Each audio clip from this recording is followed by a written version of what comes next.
Hi class, I wanted to drop in and go over the week with you guys and make sure that everybody understands what's coming up. We're almost at the end of the semester, so we need to end strong, and then we'll start 1302, which is literature base. So I wanted to go over what's coming up. We're going to finish writing your Rogerian essay. Next week we'll be peer reviewing it.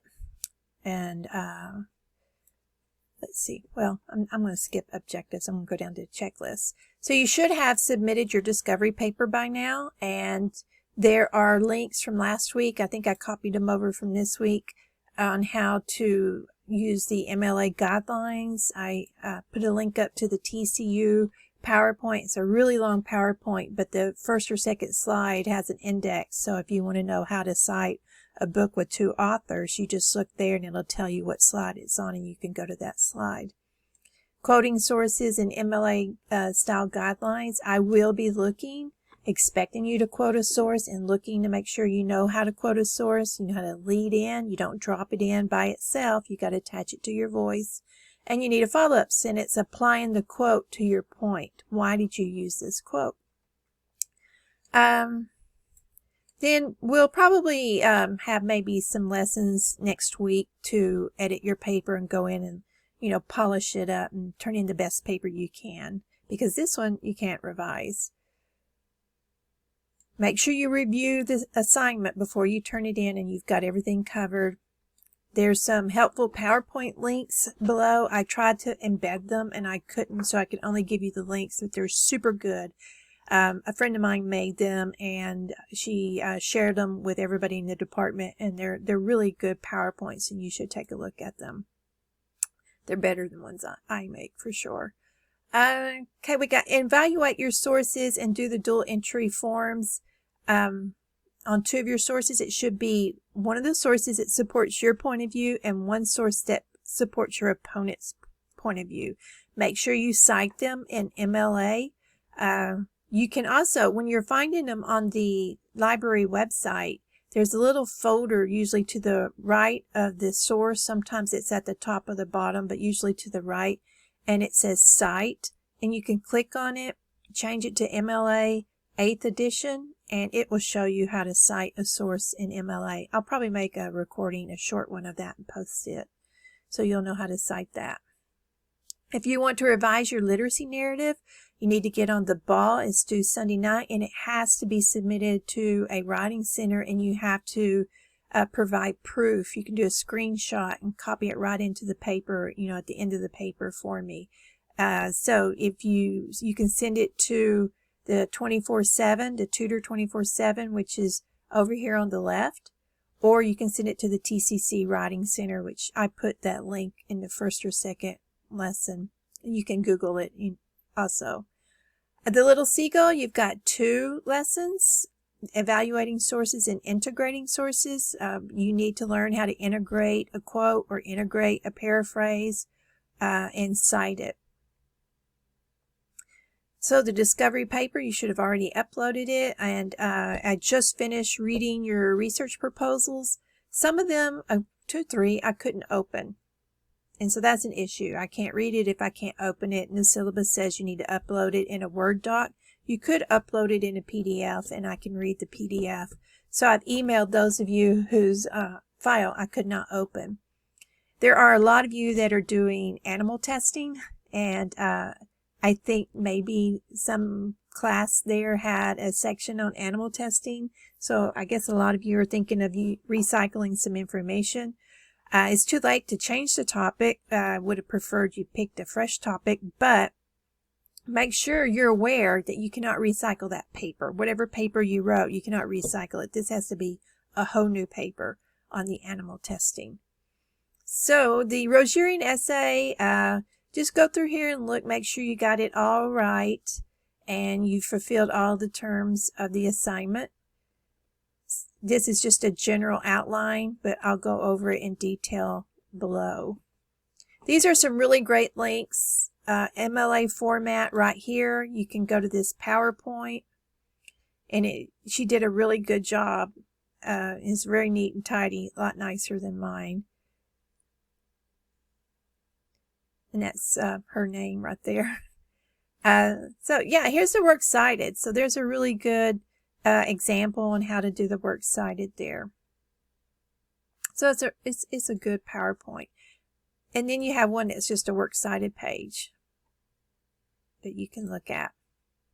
So this is what I mostly wanted to go over today. This is how to organize your paper. You want an interesting and informative title.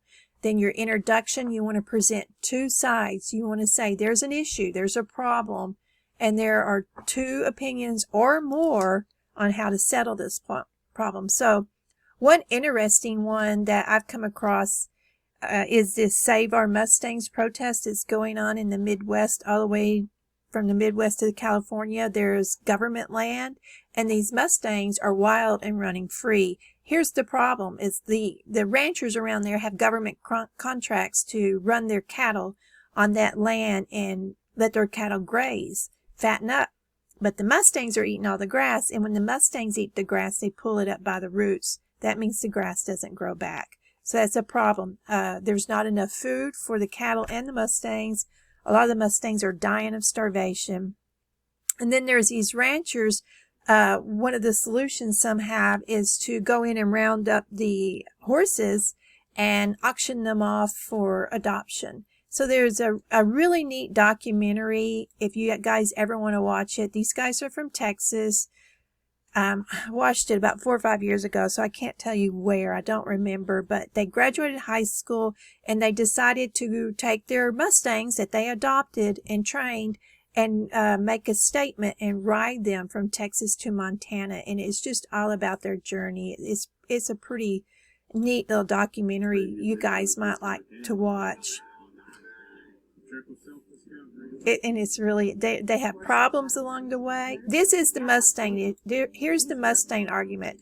So you see the helicopter. The helicopter is rounding them up. It terrifies the Mustangs. The protesters are upset that the helicopter is doing this. Yeah, absolutely. She's a protester. Prove the words of these Mustangs. We're going to adopt, train, and ride them 3,000 miles from Mexico to Canada. So it's a really interesting argument. And here's the deal. Here's the kicker, is that both sides have a common ground. They both care about the Mustangs. That's what I'm hoping you guys will find in your own essay, that you will find common ground. Some of you are doing gun control. Some of you are for it. Some of you are against it. But you both have a concern about safety. So you want to reach out to your opponent and establish some sort of common ground. So those adopting the Mustangs and those protesting the Mustangs, they can both agree there's a problem. It needs to be solved. They just disagree on how to solve it. So maybe they can reach a compromise. So maybe they can let so many Mustangs be adopted and then watch them and make sure they're taken care of. But the problem right now is the Mustangs are going to Canada and they're being slaughtered. So anyway, so maybe you can find some common ground with your opponent, and that's always really good in an argument paper.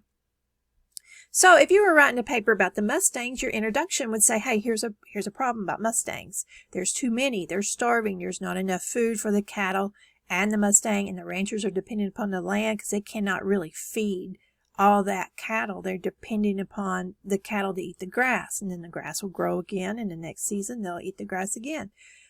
So here's a problem, and there's two sides, and that's your introduction. You're not going to tell your reader your side. I should not be able to read your introduction and tell which side you're on. Now, I know the Let Those Who Ride Decide essay that you guys read, the title pretty much gave it away. I would have suggested not revealing it in the title. But anyway, then after you present your introduction, the very first body paragraph needs to start with your opposition. So if you are for adopting Mustangs, then you're going to tell the side of those who don't want them adopted, don't want them rounded up. And you're going to say, those who oppose rounding up Mustangs believe that Mustangs should run free. You should let nature take its place. You know, that kind of argument. And by the way, don't use the word you in your papers. Use proponents or opponents or supporters. Those kind of terms. Very respectful. You're not disrespectful at all. Here comes my dog. Perfect timing.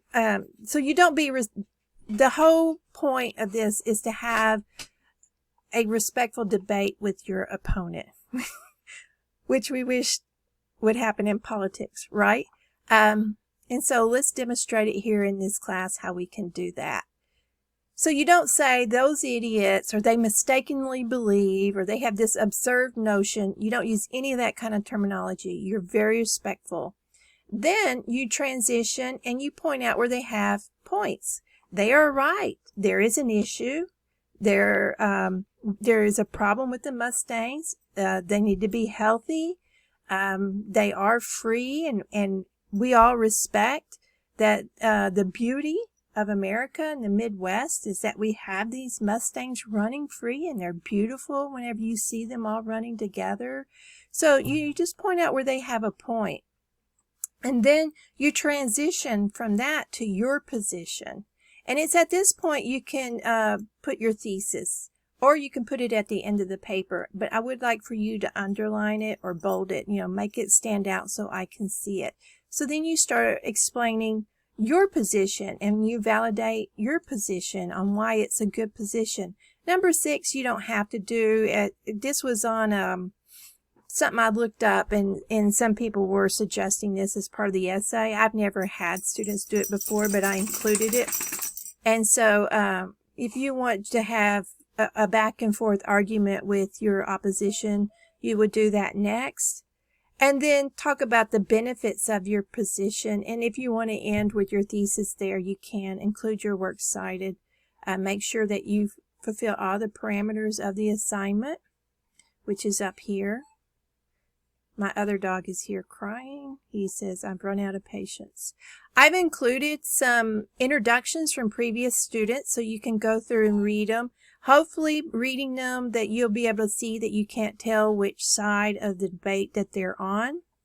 The dual entry forms, one of them for your side and the other one for your opposition side. Sorry, this is Woody. So you want to find a source that supports your argument. You want to vet them, make sure it's a good source, that they're reliable, and the same with your opposition. Find a good source for your opposition. You want to go outside. And then I just have to take care of my dog just a second. Okay, and like if it's a blog, you need to vet it and make sure that you know who wrote the blog and who is that person. Is that person credible? Because 10-year-olds can write a blog, so you want to make sure that they're a good source. Here's the literacy narrative. Please submit your revised literacy narrative here, and it is due by Sunday night. Sorry about the dog, guys. This is the 3rd time I've made this video, and I don't want to start all over. So here's the revision and the instructions. You're supposed to write me a memo, an overview, and I'll just let you read this. And then there's your inquisitive. Next week we'll do peer reviews and probably some revision exercises to polish up your paper. And then in the final week we're going to do take one of your essays, your choice, and revise it into a visual composition, and you'll write a wrap over your final visual image that you make. You're going to write a wrap on why did you choose to make it a book cover or a movie poster, or maybe you made a short little video, or maybe you made a PowerPoint. So whatever it is that you decide, you'll write a wrap analyzing that and explaining that. And it's going to be really fun, and it's a very light week. We'll have all the Rogerian essays in. I have to have them by this weekend because I have to get them graded. I think grades are due on Thursday, so I'm going to be massively grading very, very fast. You probably won't get a lot of feedback, but if you want feedback after the semester's over, you can email me and let me know. Anyway, I'm going to let you guys go, and I'm going to make a short video later on how to find in the library website how to cite a source. So y'all have a good day. Good week. Bye-bye.